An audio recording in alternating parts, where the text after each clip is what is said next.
So yesterday we were doing illustration regarding valuation of consignment stock as well as how to calculate the amount of commission. कल हमने किया था ना बेटे, typical सा सम किया था कल हमने, ठीक है ना। अब वो थी इलस्ट्रेशन 12 थी, फिर हम कर रहे थे इलस्ट्रेशन 13, तो ये हम कर रहे हैं। तो इसमें हमने काफी, मैंने आपको बताया था कि जो ये बेसिकली देखो, अपनी बुक्स में देखिए आप या स्क्रीन पे देख रहे हो जो भी है सॉल्यूशन में, in the books of Randhir, because Randhir is the consignor, और लुधियाना कंसाइनमेंट अकाउंट, सिर्फ कंसाइनमेंट अकाउंट लिखोगे तब भी ठीक है, कोई बात नहीं। पर ये होता है कि जिस प्लेस पे हम कंसाइनमेंट भेजते हैं उस प्लेस का नाम भी अगर हम पहले लिख दें तो और इट लुक्स बेटर।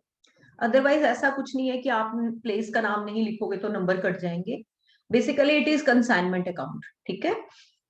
तो कल जो मेन मैंने आपको बताया था वो ये था, क्रेडिट साइड देखो कंसाइनमेंट अकाउंट की, कि जो बरकत अली या कंसाइनी जब गुड्स टेक ओवर करता है तो हर एक एंट्री आप देख रहे हो उसके नाम पर हो रही है ना। चाहे आप डेबिट साइड देख लो, कंसाइनमेंट के बिहाफ पर जब कंसाइनी कुछ भी करता है, कुछ भी, वो उसके नाम से ही एंटर होना है, क्योंकि हर चीज ड्यू होती है इसमें। जब तक कि अकाउंट सेल्स बन नहीं जाती, जब तक कि रेमिटेंस हो नहीं जाती है, फाइनली सब कुछ ड्यू होता रहता है, ठीक है। तो उसके नाम से एंट्री होती है। आपने कल ये हमने पढ़ लिया था। तो ये जो कंसाइनमेंट स्टॉक है 21,270, ये निकाला था आपने कल, किया है? नहीं किया ना, नहीं। ये हम आज करते हैं। अब पहले देखते हैं कि कंसाइनमेंट स्टॉक इसमें कितना है भी कि नहीं। Randhir of Ranchi consign goods costing ₹1,60,000 to Barkat Ali of Ludhiana. 1,60,000 rupees के जो गुड्स हैं वो कंसाइन हुए। अब देखते हैं उसने बेचे कितनी कॉस्ट के। कॉस्ट का कंपैरिजन कॉस्ट से ही होगा, सेलिंग प्राइस से किसी भी हालत में नहीं करना है, क्योंकि यहाँ नंबर ऑफ यूनिट्स नहीं दिए हुए। But even then we have to find out the cost of unsold stock. तो देखो इसमें कि पहले 1,60,000 के जो गुड्स हैं वो कंसाइन हुए। अब इसमें से ये कॉस्ट है बेटे, तो कितनी कॉस्ट के गुड्स बिके हैं देखें हम। ये देखो ये वाला पैराग्राफ लास्ट वाला, गुड्स कॉस्टिंग ₹1,28,000 वर सोल्ड, ठीक है। Goods costing ₹8,000 were taken by Barkat Ali and goods costing ₹4,000 were lost through Barkat's negligence. तो मैंने देखो मेरा, आप अपनी स्क्रीन पे जरा देखो, मैंने यहाँ पे कुछ कैलकुलेशन की हुई है, दिख रही है? Yes ma'am. हाँ, तो ये पता चल रहा है कि कितनी कॉस्ट के जो गुड्स हैं वो निकल गए। 1,28,000 के तो गुड्स जो थे वो बिक गए, 8,000 के जो गुड्स थे वो बरकत अली ने ले लिए, 4,000 के जो गुड्स थे वो लॉस्ट हो गए। तो टोटल कितने निकल गए? 1,40,000 रुपीज कॉस्ट। आप इसको 1,60,000 में से लेस कीजिए, है ना। तो जो बाकी बचा वो क्या है? अनसोल्ड स्टॉक, है ना। समझ आ रहा है सबको? Yes ma'am. हमने निकालना होता है unsold stock, right. Unsold stock कि कितना स्टॉक नहीं बिका। तो उसमें सबसे पहले देखो कितने का सेल हुआ है वो निकाल दो। फिर इसमें दो चीजें नहीं है आगे, तो हम सीधा ये कर रहे थे ना कि जितने गुड्स कंसाइन हुए उसमें से जितने बिके हम वो लेस कर देते हैं। उसके बाद हम कहते हैं कि ये जो बाकी बच गया दिस इज अनसोल्ड। ये सम थोड़ा सा बड़े डिफरेंट है, ठीक है। जितना हमने जितने कंसाइनर ने कंसाइनी को गुड्स भेजे, ऑफ कोर्स सबसे पहले उसमें से जो कॉस्ट ऑफ गुड्स जो है सोल्ड वो निकल जाएगा, वो हमने निकाल दिया 1,28,000। फिर 8,000 के गुड्स उसने खुद ले लिए, 4,000 के गुड्स लॉस्ट हो गए, तो ये भी तो बिकने के काबिल नहीं है। तो अनसोल्ड स्टॉक तो वो होता है ना which is in saleable condition but which has not been sold. वही होता है ना कि जिसको आप बेच सकते हो आगे। तो इसका मतलब 1,60,000 में से हमने क्या लेस कर देना है, ₹1,40,000। This means the unsold stock और the consignment stock is, cost क्या है उसकी, ₹20,000। ये तो कॉस्ट आई है ना अभी। अब इसमें क्या करना है, डायरेक्ट एक्सपेंसेस जो प्रोपोर्शनेट हैं वो ऐड होंगे। कंसाइनर के देखो कितने हैं, कैरेज एंड फ्रेट 6,720, इंश्योरेंस 3,440। ठीक है, कंसाइनी के जो एक्सपेंसेस हैं वो सारे के सारे इनडायरेक्ट है, वो नहीं लेने। इसका मतलब आप डायरेक्ट एक्सपेंसेस को टोटल कीजिए जो कि कंसाइनर के ही हैं, 6,720 प्लस 3,440, टोटल कितना आ जाएगा बोलो? 10,160. 60. शाबाश, 10,160। 60. बिल्कुल ठीक कह रहे हो आप। अब हमने क्या करना है बोलो? आप कह रहे हो 10,160। 10,160 कितनी कॉस्ट के गुड्स पे ये एक्सपेंसेस हैं बोलो? मैम 160 पे। 160. हाँ करो, 10,000 कितना बोल रहे हो आप? 4, टोटल कितना बोल रहे हैं? 10,160. हाँ, 10,160 डिवाइडेड बाय बोलो 1,60,000 मल्टीप्लाइड बाय 20,000. 20,000। निकालो 1,270. हाँ आ गया ना 1,270। तो Yes, टोटल जो वैल्यू है अनसोल्ड स्टॉक की या जो टोटल वैल्यू है कंसाइनमेंट स्टॉक की, वो क्या होगी? Cost 20,000 plus proportionate direct expenses incurred by the consignor जो आपने अभी निकाला 1,270। तो टोटल कितनी हो गई? 21,270। ठीक है, अब ये आप बच्चों को समझ आ गया है। अब एक चीज और है इसमें, एडवांस है। देखो कितना एडवांस दिया है इसने? मैम 50,000. हाँ देखो सेकंड पैराग्राफ मैंने अंडरलाइन भी किया हुआ है, सेकंड लाइन सेकंड पैराग्राफ की। The consignor received ₹50,000 as advance against the consignment. Against consignment कितने की थी? कंसाइनमेंट कितने की? मैम 160. राइट, बिल्कुल ठीक है, 160,000. बिल्कुल ठीक है। कंसाइनमेंट है 1,60,000 की। तो जो बेटे एडवांस दिया ना कंसाइनी ने कंसाइनर को 50,000 का, वो 1,60,000 के अगेंस्ट दिया था। ठीक है, पर देखते हैं उसने बेचा कितना, उसके हिसाब से एडजस्ट हो जाएगा ये। ठीक है ना, तो वही बात हो गई ना, उसने बेचा है कितना बोलो?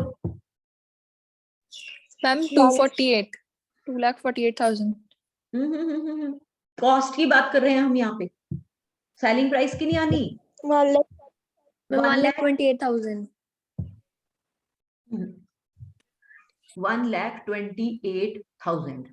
अच्छा, और बाकी उसका भी निकल जाएगा ना जो उसने टेक ओवर किया।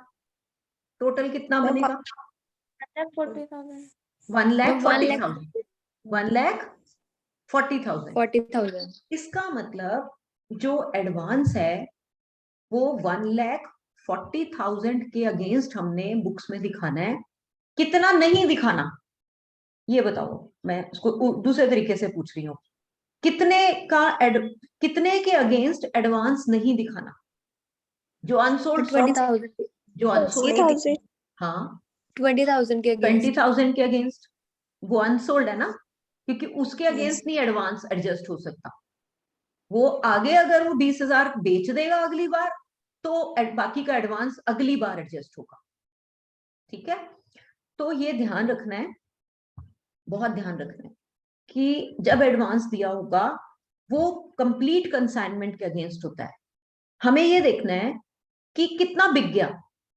ज्यादातर प्रोपोर्शनेट पे करना मैम। हाँ अभी करते हैं प्रोपोर्शनेट। आपने ये देखना है कि भी ये एडवांस तो 1,60,000 के अगेंस्ट था, पर इसमें से 1,28,000 कॉस्ट के गुड्स तो बेच दिए, फिर आपने वो भी पढ़ा कि 8,000 के उसने टेक ओवर कर लिए और 4,000 के तो लॉस्ट है, तो निकाल दो ये, बाकी बच गए 20,000 के। इसका मतलब 20,000 के अगेंस्ट जो एडवांस है वो हमने अभी इस कंसाइनमेंट अकाउंट में शो नहीं करना, तो हम सीधा 20,000 निकाल लेते हैं, प्रोपोर्शनेट कर लेते हैं। जैसे क्या क्या बनेगी इक्वेशन, 50, ये देखो मैंने पेंसिल से लिखा हुआ है, आपको हल्का हल्का दिख रहा होगा, 50,000 डिवाइडेड बाय 1,60,000 मल्टीप्लाइड बाय 20,000, वही है ना, एडवांस इज अगेंस्ट 1,60,000 ना। जैसे हम एक्सपेंसेस पढ़ते हैं कि मैं आपको बार बार पूछती हूँ कि ये एक्सपेंसेस कितने गुड्स पे हैं, कितने के गुड्स पे हैं, तो आप सही बताते हो, तो वही बात है, ये एडवांस कितने पे है, 1,60,000 पे है, तो 50,000 डिवाइडेड बाय 1,60,000 इंटू कितने की वैल्यू निकालनी है, 20,000 की, इंटू 20,000 कितना आएगा, 6,250. So this is the advance which has to be adjusted. This is the proportionate advance which you are not to show in this consignment account. तो ये देखो आपको पता चलेगा अभी, कंसाइनमेंट में तो आता ही नहीं एडवांस। बरकत अली का अकाउंट देखो कंसाइनी का, शुरू में देखो बाय बैंक अकाउंट लिखा हुआ है 50,000। Yes, ma'am. Yes, ma'am. अब इस 50 में से we have to deduct 6,250 because Ma'am, 43,700. हाँ, तो वो करने की जरूरत नहीं है ना, 50 पूरा दिखाना है, पहले जो एडवांस मिला वो तो दिखाना पड़ेगा। अब रिवर्स साइड पे एंट्री देखो, टू बैलेंस सीडी नजर आ रहा है, Yes, yes, ma'am. वहां देखो लिखा हुआ है 6,250, मैंने एरोज भी लगाए हुए हैं, दिख रहा होगा आपको सर्कल करके। Yes, ma'am. हाँ, ये पहले तो हमने पूरी एंट्री करनी है जितना एडवांस कंसाइनर को मिला कंसाइनी से, तो एंट्री होती है बैंक अकाउंट डेबिट टू बरकत allies account, debit what comes in, credit the giver, यही करेगा ना कंसाइनर अपनी बुक्स में एंट्री जब उसको एडवांस मिलेगा। तो फिर आ जाएगा बाय बैंक अकाउंट, ब्रैकेट में लिखोगे आप एडवांस 50,000, बाकी तो आपको पता ही है बाय कंसाइनमेंट अकाउंट, ये कंसाइनमेंट अकाउंट से मिल जाएंगी सारी एंट्रीज, मिल जाती है ना, Yes, ma'am. सारी मिल जाती है। Yes, बरकत अली का जहां जहां नाम है आप देखो, और वो सारी एंट्री बरकत अली के अकाउंट में, वो सारी एंट्रीज करो, सारी वही है। देखो क्रेडिट में सारे उसके एक्सपेंसेस आ गए, कमीशन आ गई, डेबिट में उसने जो सेल्स की वो आ गई, और जो उसने गुड्स टेक ओवर किए या जो उसकी नेग्लिजेंस से गुड्स जो हैं लॉस्ट हुए हैं वो आ गया। उसके बाद क्या करना है, ये सारा लिखने के बाद फिर जो प्रोपोर्शनेट एडवांस है जो इस बार का नहीं है वो आप क्रेडिट साइड पे लिख दोगे ताकि डिफरेंस निकल आए दोनों का, तो वो डेबिट साइड पे आ जाएगा, ठीक है, वो डेबिट पे आ जाएगा to balance CD proportionate advance, और उसके बाद आप बैलेंसिंग करोगे तो बाकी का जो बचेगा वो है by bank account, that is remittance. ये क्या है, रेमिटेंस क्या होता है? जो हमने पे मैम भेजना उसको। जस्सी आप बोल रहे थे, कुछ बोलो, क्या कह रहे हो, किसने किसको देना है, बोलो बेटा। कंसाइनी ने देना है कंसाइनर को।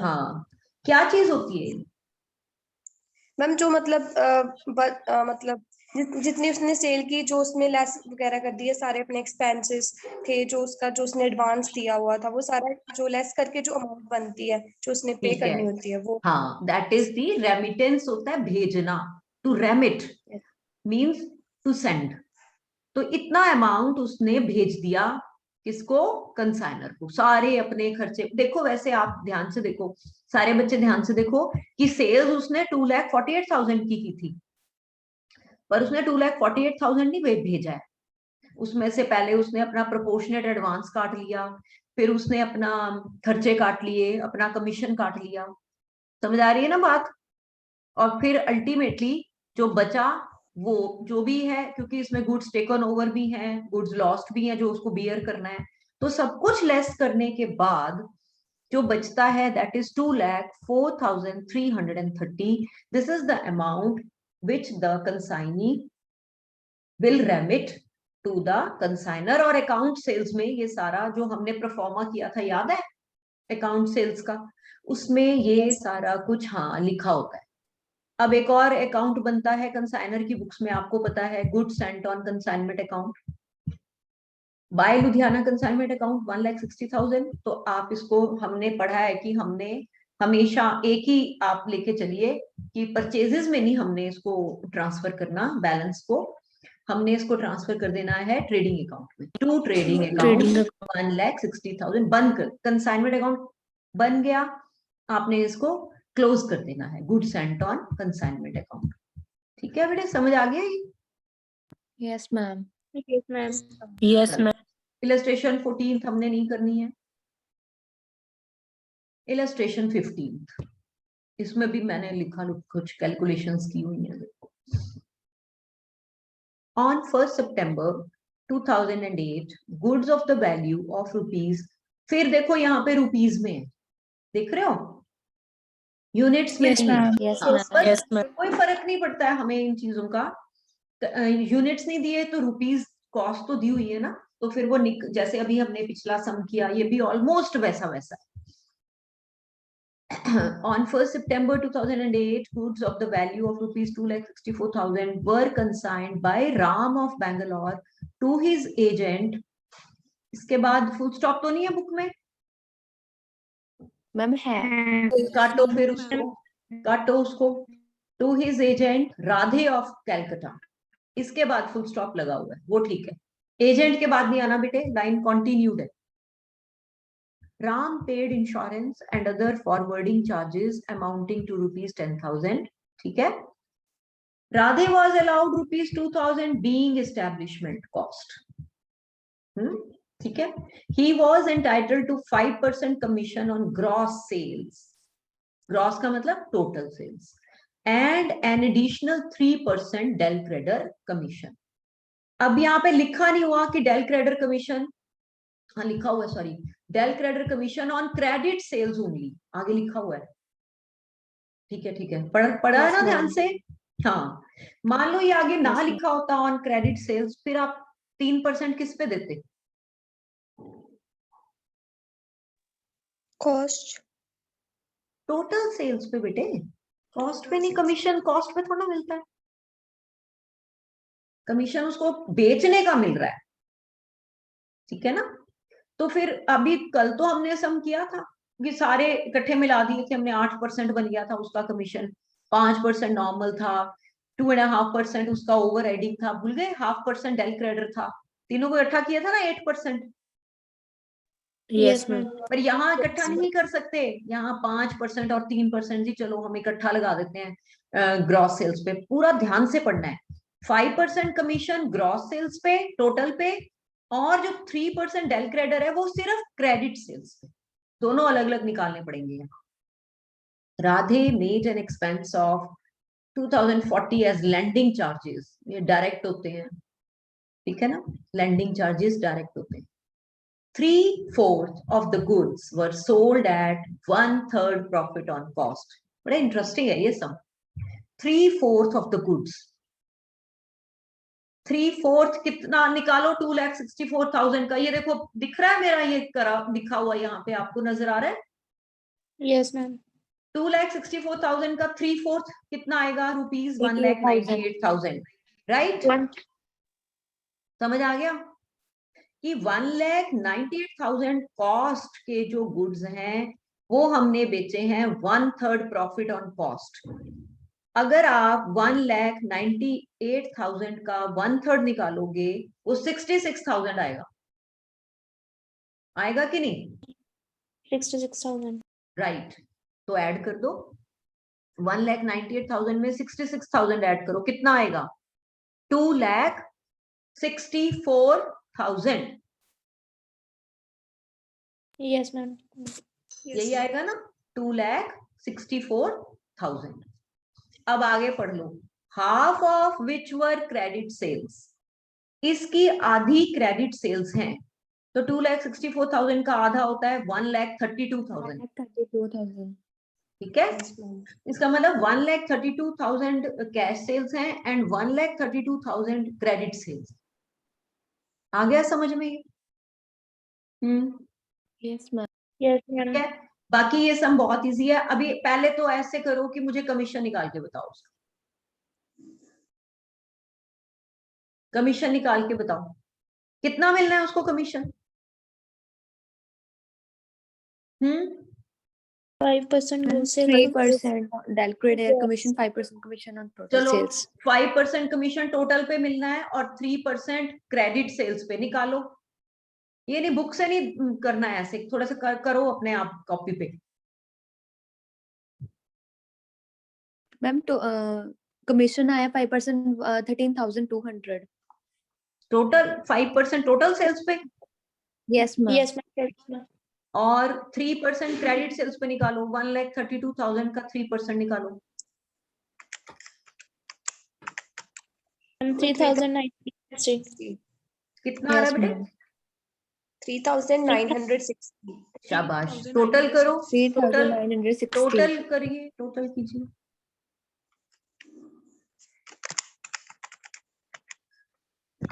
टोटल कमीशन कितना बनता है उसका? 17,160. 17,160. ठीक है, तो ये सम बिल्कुल एक सिंपल सम है, कुछ नहीं है इसमें और, है ना। अगर अभी हम ये एक चीज हमें और निकालनी है कि what is the value of unsold stock. चलो निकालो। 3/4 बिका है, इसका मतलब 1/4 नहीं बिका ना। Yes, ma'am. तो Yes, 2,64,000 का 1/4 निकालो, वो तो उसकी कॉस्ट आ जाएगी। उसमें फिर वो करो, एक्सपेंसेस ऐड करो प्रोपोर्शनेट। चलो शाबाश। मुझे उम्मीद है कि आप बुक से देख के नहीं कर रहे हो, अपने आप कर रहे हो। उम्मीद नहीं है, मुझे ट्रस्ट है आप पे, Yes, ma'am. Yes, क्योंकि ma'am. फायदा बेटे आपका ही है इसमें। देख देख के करने से पेपर में तो बुक नहीं ना मिलनी साथ में। Yes, ma'am. ये सिर्फ 4 बच्चे जवाब दे रहे हैं, फिर मैंने वही बात कह देनी है कुछ ना कुछ, फिर आप सोचोगे कि मैम क्यों हमें बोलते हैं।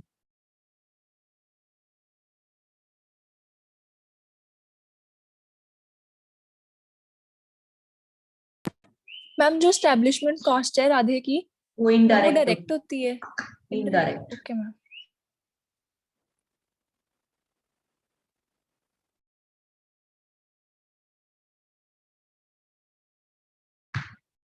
एस्टेब्लिशमेंट चार्जेस हमेशा इनडायरेक्ट होते हैं।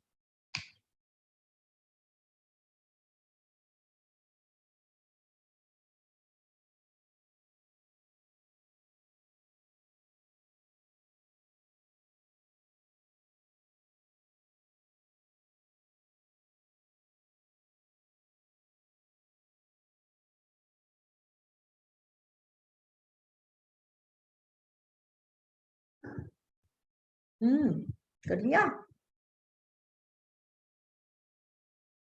यस मैम, आ जाता है Yes, 69,000 ma'am. 1000। शाबाश, 69,110. Right, good.